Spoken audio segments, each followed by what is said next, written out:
It's starting to come back to me, slowly, bit by bit. I don't know if it was opening up about my grandma's other bedtime story that did it, or the fact my wife finally persuaded me to try counseling, but whatever the reason, the memories are returning. Memories from my childhood, memories of Grandma, memories of the stories she used to tell me before I went to sleep. See, I always knew there were others, other tales that scared me when I was little, but the time before I was a teenager is like a dark landscape. Only a few small patches are lit up. It's getting clearer now, though. The shadows that litter that black land are finally being forced to retreat. The thing is, I'm not sure I want to see what they've been hiding. I must have been around 7 years old when Grandma told me about the special knock. I was tucked up in bed at my parents' first house, in my little room at the back at the time. Grandma was perched by my feet. I'd been crying. I don't know what upset me, but I remember my eyes blurring and my nose running. I remember probing a cut in my lip, touching it over and over again with my tongue. I remember the frown on Grandma's face, a look that was half concerned, half something else. After she'd grabbed a tissue for me and wiped my face, she got up and walked away from the bed, wandered over to the cupboard on the opposite side of my room. I remember that cupboard well. Before we moved to our second home, that cupboard was the source of many sleepless nights for me, many nightmares. I used to imagine all sorts of things about it. I'd lie awake, sometimes for hours, and I'd have to keep peeking my eyes open to check the cupboard door was still closed, to make sure it was shut tight. See, whenever my eyes were closed and I heard a creak somewhere in the house, I'd imagine it was the cupboard door, that something on the far side was trying to open it, ever so softly, so it could come and get me while I slept. I'd never told anyone about this fear. Even at 7 years old, I knew it was stupid, baby stuff. But as I watched my grandma stop in front of the cupboard and lean her wrinkled cheek against the wood, I felt myself growing tense all the same. Even though the lights were on, even though there was an adult in the room with me, and when Grandma closed her eyes and started whispering, I had to fight back the urge to shout for my parents. "Grandma," I could hear the uncertainty in my voice. "Grandma, what are you doing?" For a few more seconds, she didn't respond, just kept her eyes closed and kept muttering. Then, abruptly, she turned to face me again, smiled, and when she came back and resumed her usual position at the foot of my bed, I knew it was story time. "Did I ever tell you about the special knock, sweetheart?" I shook my head. "No?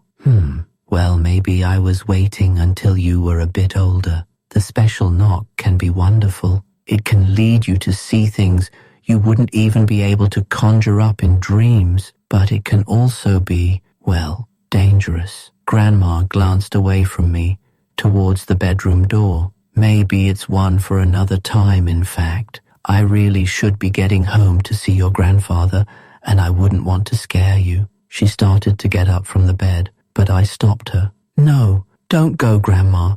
What's the special knock?" Grandma's blue eyes twinkled. She hovered where she was for a moment, then sat back down. "The special knock is an old trick a friend of mine taught me when I was younger," she began. "Not everyone can do it, and not everyone would want to do it. You have to be brave and careful and, well, special." Grandma smiled at me. "Like you." As I watched her, she reached into the front pocket of her cardigan and pulled out 2 boiled sweets, passed one to me. I'd already brushed had my teeth, and I knew Mum would kill me if she caught me eating sweets before bed. But this was my time alone with Grandma.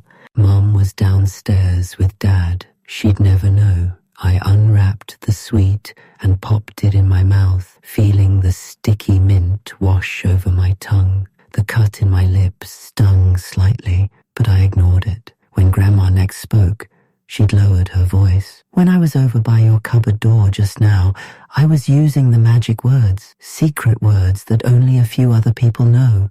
Do you know what those words do? I shook my head. They turn a door into a window, a sort of gateway. The thing is, sweetheart, this place you spend your days in, this house where you live, and the building you go to school in, and the town you visit with your mother at the weekends, it's not the only place. There are other places too. And if you use the special knock on that cupboard door of yours now that I've whispered the magic words to it, you'll see them. You'll be able to see those other places for yourself. I stared at Grandma, concentrating on her words, absorbing them. Mint flooded my mouth, but I forgot to swallow. Now listen to me very carefully, Grandma continued, because this is the important bit. The way you open the window is by doing the special knock, but you have to get it right. 7 knocks on the door. That's what you'll want. 7 knocks. No more, no less. Then you open it. You won't be able to step through, but you'll have one heck of a view, all right? I swallowed. A view of what? I don't know its real name, but the woman who taught me the special knock had her own name for it. She called it the lunar plane. 7 knocks takes you to the lunar plane. I could try and describe it to you, sweetheart, but I honestly don't think I could do it justice. You'd just have to see it for yourself. All I'll say is it's the most beautiful thing I've ever seen in my life, and trust me, I've seen plenty. Grandma plucked the sweet wrappers up from the duvet, put them back in her pocket. She put her hands on her legs as if bracing herself to stand. Then she paused. How many knocks did I say? 7, Grandma. That's right, 7. Don't forget it either. If you get the wrong number and then open the door, she glanced across at the cupboard and frowned. Well, just make sure you don't get the wrong number, okay? Okay, Grandma. And will you make me a promise? What? If you do somehow knock the wrong number of times, especially if that number happens to be 13 or something close to it, then whatever you do, don't open the door, okay? Don't open it, no matter what you hear on the other side. The last thing you want is to open a gateway to the Blacklands. I felt icy fingers down my back. I glanced across at the closed cupboard door in the shadows at the far end of my bedroom.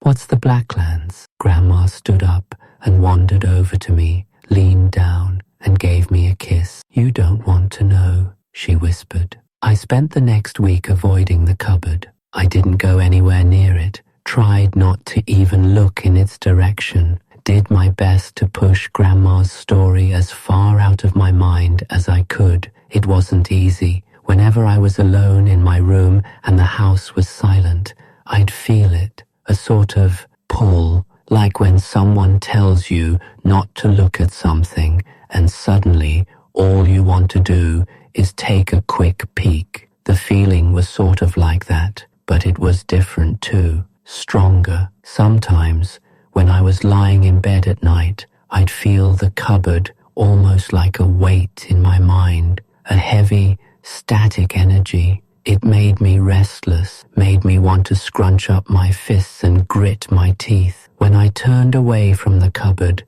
my skin itched, like the pores had tiny invisible bugs in them. It made it hard for me to sleep, and when I did sleep, I had dreams. Sometimes the dreams were pleasant, floaty ones. I'd dream I was on a cloud, hovering through multicolored planes of light, flying through an endless sea of stars. I'd wake from these dreams feeling happy and safe, like how I felt when Mum hugged me and stroked my hair. But other times, I had nightmares. The nightmares I had during that week were the worst I ever remembered having in my life. Horrible, half-glimpsed blurs, images I'd wake from with a scream lodged in my throat. my sweat-soaked pajamas sticking to the skin of my back. At the time, I didn't remember the nightmares themselves, at least not completely, but every time I woke from one,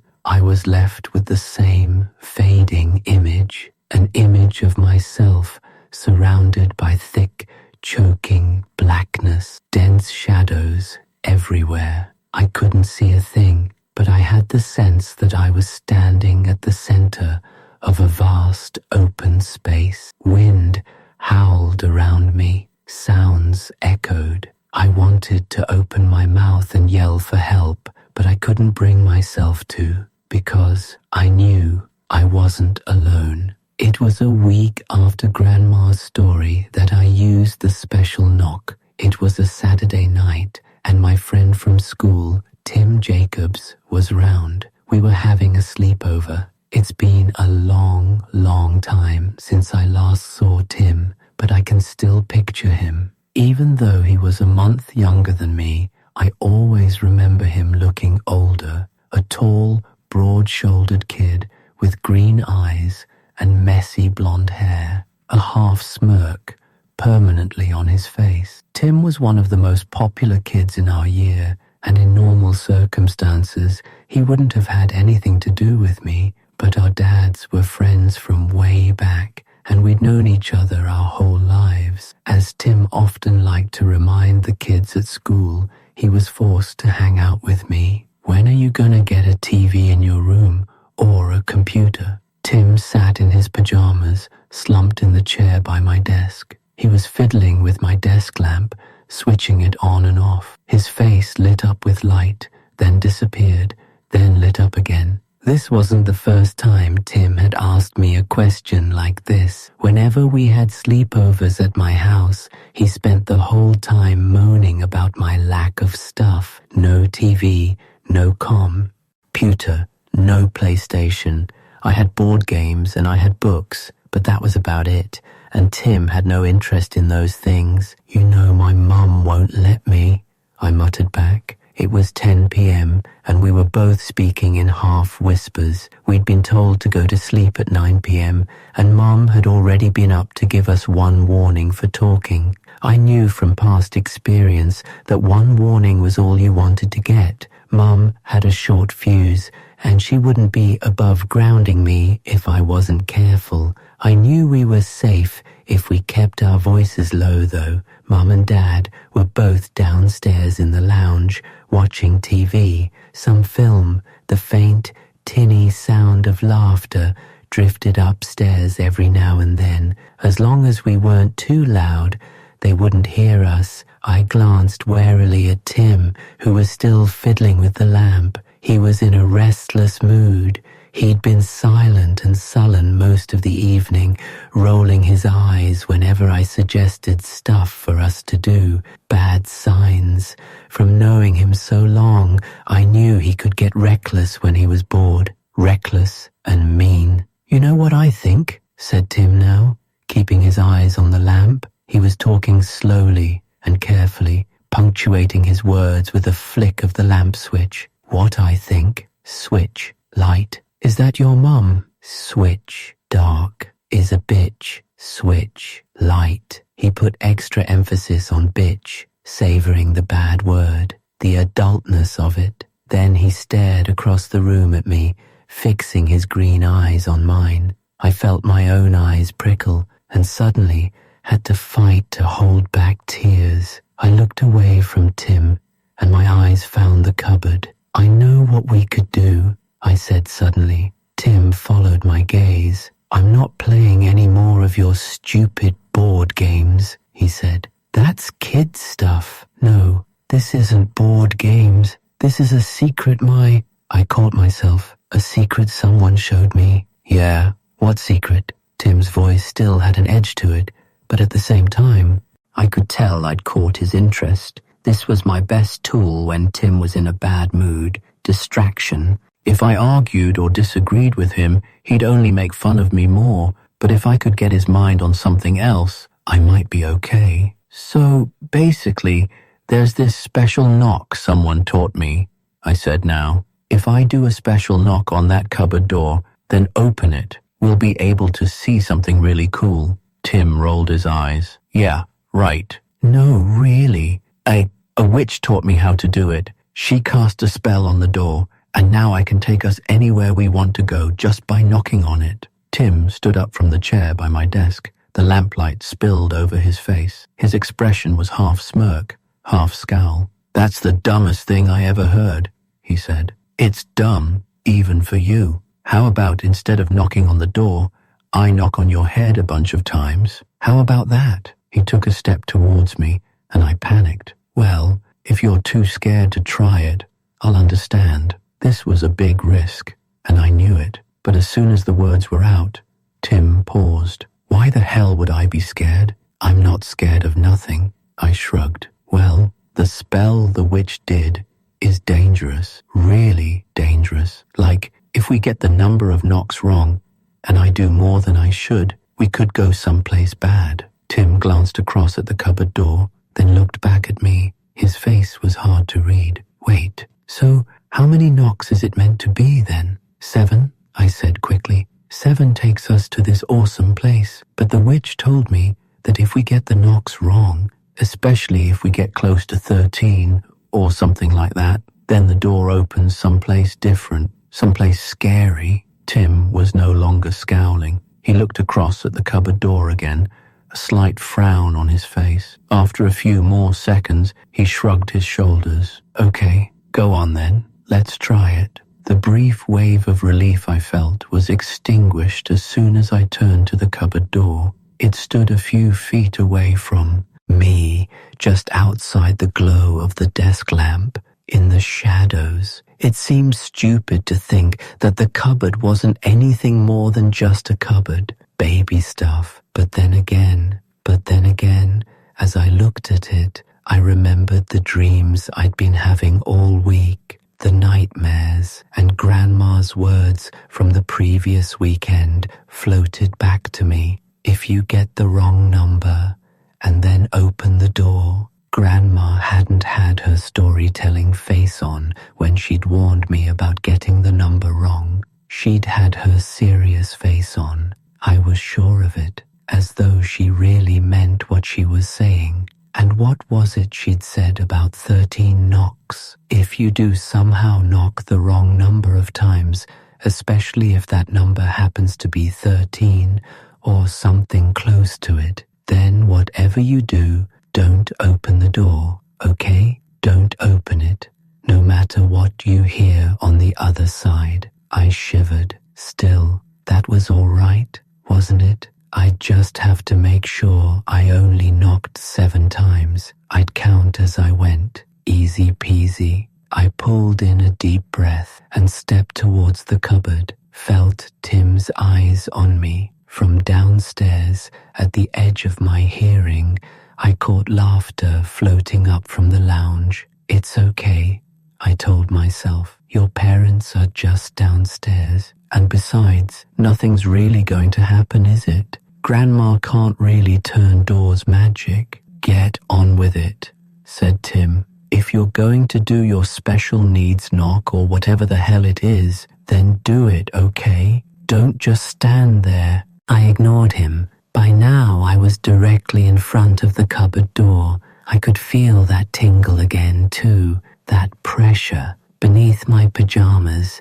My skin was all goosebumps. It might only have been the slight chill in my bedroom and nothing more than that. But then again, I knew it was more than that. I could feel it in my mind, a heaviness that was like the start of a headache, a pull behind my eyes. As I reached up and made my right hand into a fist, it felt like I was no longer in control of my body. Knock. I struck the wood with my fist. Softly, the sound was dull and hollow. Knock. I felt Tim at the edge of my vision, moving up beside me. Knock. Somewhere in the distance, I heard a faint sound. Knock. At first, I thought it was noise from the TV downstairs, but knock. Then I thought it might be coming from outside my bedroom window, and knock. Then it sounded as though it was all around me, a knock. Finally, as my fist struck the door for the 7th time, I realized what the sound was. A whistle, a faint, low hum coming from inside the cupboard. The echo of my final knock faded, melting into the noise beyond the door. My skin tingled. I stepped forwards, almost in a trance, my hand reaching for the doorknob, and then I felt myself shoved to one side as Tim pushed past me. Bang, bang, bang, bang, bang, bang. Before I had a chance to stop him, or even so much as call out, Tim had thumped his fist against the door 6 more times, making the total number of knocks 13. Beyond the cupboard, the whistling sound stopped. Tim reached out and gripped the doorknob.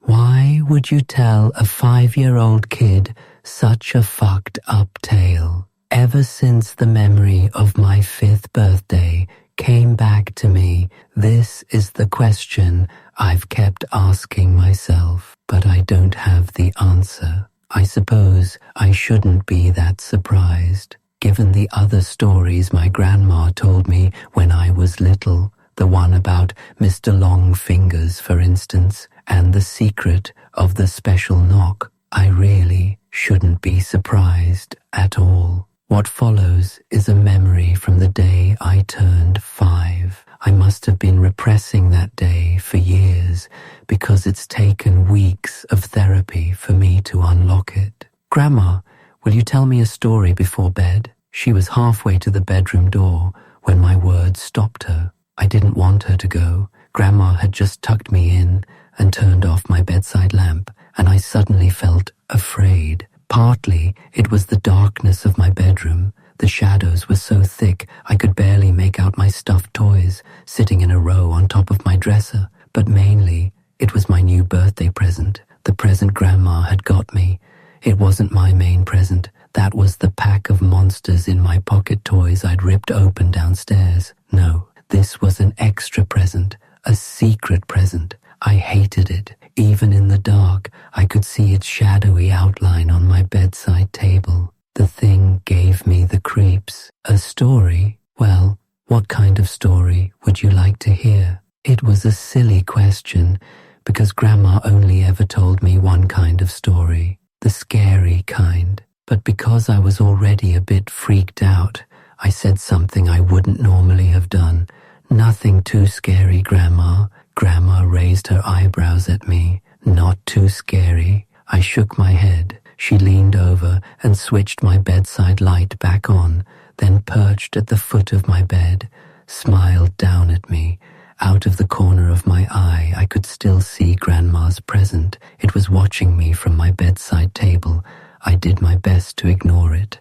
Okay, said Grandma, making herself comfortable. I think I'll tell you a story about a witch. Once upon a time, Grandma began, there was a young woman who lived in a cottage by the sea. She didn't have a care in the world. She went to school, and she painted, and she read adventure books by the fire in the evening. This girl lived with her mother and her grandmother, and they were all very close. She loved her family very much. One day in the early summer, the girl was coming home from school when she met a boy on the path. She'd never spoken to him before, but she recognized him well enough. He wore the same uniform she did, after all, and she guessed he must be in the year above her at school. Where are you off to? Said the boy. His shirt was untucked, and he was smoking a cigarette. The girl hesitated. Her mother had told her cigarettes were bad. She'd also told her never to speak to strangers on her way home from school. But then again, thought the girl, was this boy actually a stranger? The headmaster at their school said they were all one big family. If this boy wore the same uniform as her, they couldn't really be strangers, could they? I'm going home, answered the girl. My house is along this path. The boy finished his cigarette, then flicked it into the grass. He smiled at the girl. "Before you go home, don't you want to see something cool?" he asked. The girl was curious, but she also knew she couldn't be late. Her mother would worry terribly if she was late. So she thanked the boy and told him she had to be on her way. But just as she'd walked past him, he called out to her again. "It's a puppy," said the boy. "Our dog had a litter of puppies last week, and Dad said I could keep one. It's in this old barn near my house. Don't you want to see the puppy?" Now, the girl loved puppies. She'd wanted a dog for as long as she could remember, but her mother always said they couldn't afford one. Right then, she'd have given anything in the world to pet a cute little puppy. When she closed her eyes, she could just picture it, a happy little dog with a big pink tongue and a wagging tail, eager to meet her. The girl paused and looked down the path that led back to her house. She thought about her mother. Then she looked back at the boy who was smiling at her. Was there really any harm, thought the girl, in taking a quick look? So the girl followed the boy, and he led her over a stile and across a big, big field, and they kept going and going until the girl saw a large barn towering in the distance, and she was so excited that she walked as fast as she could, and the boy laughed and walked right along with her. The girl only started to feel nervous when they were right outside the barn. It had taken longer to get there than she'd thought it would,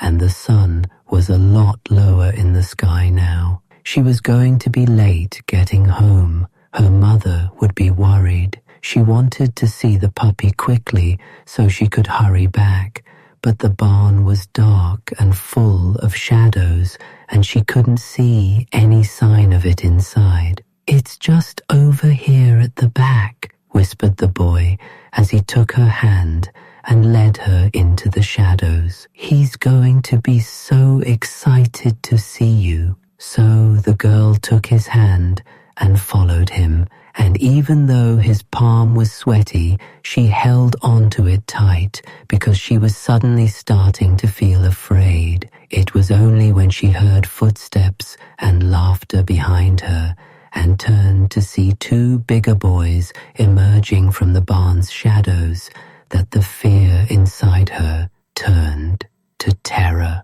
When the girl finally got back home, the sun was setting over the ocean and the sea was the color of blood. The girl made it through the door of the little cottage before she collapsed in a heap in the hallway, crying her eyes out. It was her grandmother who found her like that. Now, the girl's grandmother was very old and very wise. Mother used to tell her that Grandma had lived so long and seen so much that she knew all the world's secrets. When she was little, the girl had been frightened of her grandmother, but now the old lady took the young woman in her arms and she comforted her, told the girl her mother was working late and she wouldn't be home for a while, told the girl she could tell her anything she wanted. And in the hallway of their little cottage, the girl did. She told her grandmother about the boy and the barn and all the horrible things those bigger boys had done to her in the shadows, and her grandmother listened, and she grew very silent and very still. "Come with me," she said. The girl had hardly ever been in her grandmother's room before. When she was little, it always gave her the creeps. Her grandmother had lots of old, scary paintings on the walls and strange little statues and carvings on her shelves. But right then, as her grandmother led her to an old wooden chair and sat her down, the girl hardly even noticed them. Her grandmother was speaking to her in a soothing voice, and all she could do was listen. She listened as her grandmother told her that there was a special trick she knew, a trick to protect against evil. a trick to protect her against those horrible boys so that they'd never be able to hurt her again, so that she'd have control of them. As grandmother spoke, she fetched an old wooden box from the bottom of her wardrobe and unlocked it. Inside the box were countless knitted dolls. All of the dolls were the same blank creme color, with no facial features at all, save for the eyes. Every single doll had a pair of eyes that seemed to follow the girl. As grandmother pulled 3 dolls out of the box, she closed her own eyes, began to whisper. The sound made the girl's skin itch, but it didn't last long. Soon, her grandmother had lined the dolls up on the carpet, and her eyes were open again. The last thing she pulled from the box were a pair of black knitting needles and some yarn.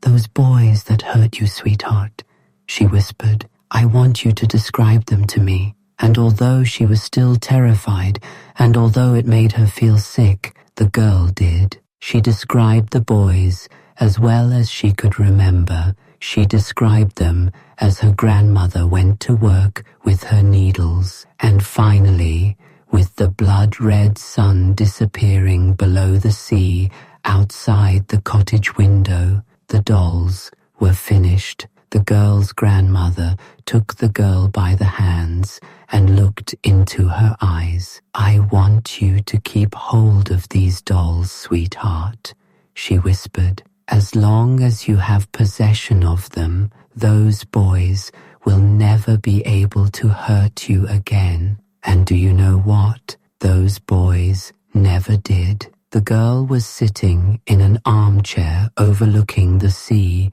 when her grandmother burst through the door of the cottage. It was 2 days after they'd made the dolls, and for the first time since she'd met the boy on the pathway, the girl was feeling calm again. She was feeling calm, but her grandmother clearly wasn't. As the girl turned from the window and smiled in greeting, the old woman held a newspaper out to the girl with shaking hands. 3 brothers tortured and killed in brutal mass slaying, read the headline. "Agatha," whispered her grandmother. "Oh, Agatha, what did you do?" But the girl just kept smiling. She kept smiling as she took her grandmother by the hand and led her upstairs to her bedroom. She kept smiling as she opened her little cupboard and pulled out a cardboard box. And when the old lady cried out in shock and horror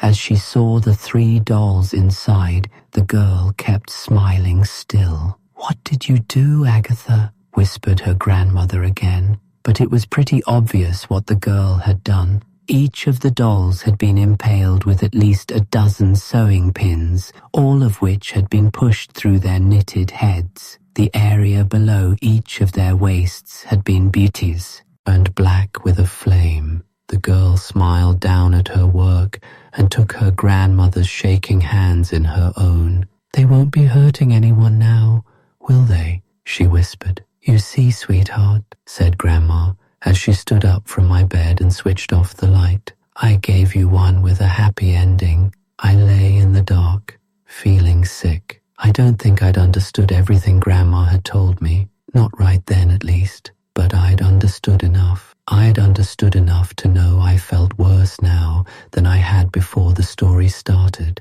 "Grandma, wait," I said, my voice stopping her mid-turn. "Isn't your name Agatha?" Grandma looked back at me and smiled. She walked over and leaned down, kissing me on my forehead. "Time to get some sleep, Christopher," she whispered. "And remember, that present I got for you is always there, if you ever need it." She stood up and left my bedroom. I stared after her, but a few moments later, my eyes were pulled back to the gift on my bedside table, the knitted doll. It gazed right back at me, its face featureless save for 2 blank staring eyes.